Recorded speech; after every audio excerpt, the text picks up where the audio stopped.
আজ ভোরেই আবহাওয়ার মানচিত্রে দেখা গেল এক বড় পরিবর্তন। এমন এক পরিবর্তন যা গোটা রাজ্যের আবহাওয়ার অনুভূতি বদলে দিতে পারে। কিন্তু কি সেই পরিবর্তন? হঠাৎই কি শীতের লাগতে চলেছে বিরতি? রাজ্য জুড়ে কি আর পড়বে না শীতের কামড়? নাকি আকাশে তৈরি হচ্ছে কোনো নতুন পরিস্থিতি? এই সব প্রশ্নের উত্তর পেতেই আজকে আবহাওয়ার বড় আপডেট। বঙ্গোপসাগরে আবার তৈরি হয়েছে একটি নতুন নিম্নচাপ অঞ্চল। শ্রীলঙ্কার উপকূলের কাছেই এই নিম্নচাপ রয়েছে এবং ধীরে ধীরে তা পশ্চিম ও উত্তর পশ্চিম দিকে এগোতে শুরু করছে। তবে এখনই এই নিম্নচাপের কোনো সরাসরি প্রভাব পড়ছে না পশ্চিমবঙ্গে। এই মুহূর্তে রাজ্যের কোথাও বৃষ্টির কোনো সম্ভাবনা নেই।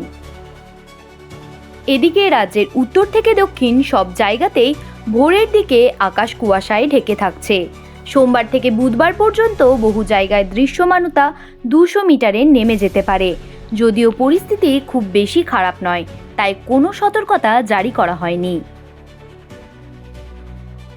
গত কয়েকদিন ধরে শীতের আমেজ অনুভূত হলেও আলিপুর আবহাওয়া দপ্তর জানিয়েছে এখনই শীত পড়ছে না, বরং সংক্রান্তির দিকেই তাপমাত্রা একটু কমার সম্ভাবনা রয়েছে। তার আগে আজ থেকে তাপমাত্রা বাড়বে দক্ষিণের বেশ কিছু জেলায়।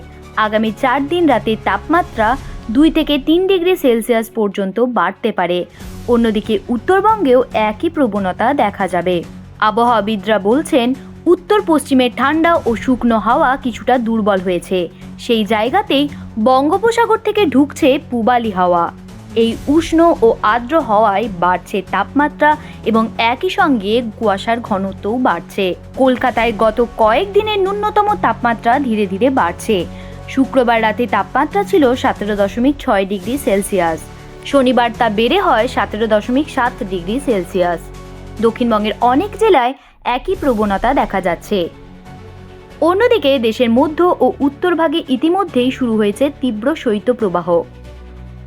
মধ্যপ্রদেশের রাজগড়ে রাতের তাপমাত্রা নেমে গেছে 6 ডিগ্রিতে। ঝাড়খণ্ডের অনেক জেলায় তাপমাত্রা নামছে 7.5 ডিগ্রিতে। বাংলার তুলনায় উত্তর ভারতের এই ঠান্ডা অনেকটাই বেশি। তবে দক্ষিণবঙ্গের পশ্চিমের জেলাগুলিতে এখনও শীতের কামড় ভালোই অনুভূত হচ্ছে। পুরুলিয়া, বাঁকুড়া ও শ্রীনিকেতনে রাতের তাপমাত্রা 12 থেকে 13.5 ডিগ্রির মতো রেকর্ড হয়েছে। রাজ্যে সবথেকে ঠান্ডা ছিল দার্জিলিংয়ে, মাত্র 7.6 ডিগ্রি সেলসিয়াস। কুয়াশা বাড়ার কারণ হিসেবে জানা যাচ্ছে সমুদ্র দিক থেকে আসা জলীয় বাষ্প ভোরের ঠান্ডা ভূপৃষ্ঠের সংস্পর্শে এসে ঘনীভূত হচ্ছে।